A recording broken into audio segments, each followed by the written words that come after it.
एक अत्यंत महत्त्वाची बातमी आहे। तुम्ही मोबाईल वापरताय तर सावधान, कारण तुमच्या मोबाईलचा कधीही स्फोट होऊ शकतो। मुंबईत धावत्या लोकलमध्ये मोबाईल फोनचा स्फोट झाल्याची दुर्घटना घडली आहे।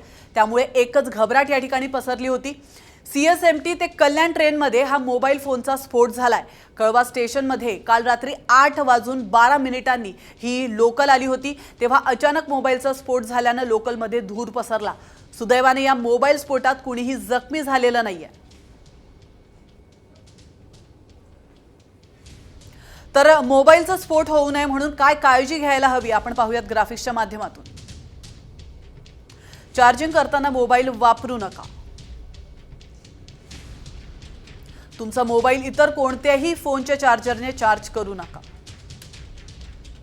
रात्री झोपताना मोबाईल चार्जवर ठेवू नका।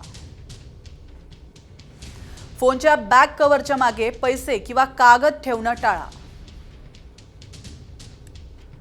मोबाईल 2 ते 3 तास सतत वापरल्यानंतर त्याला ब्रेक द्या।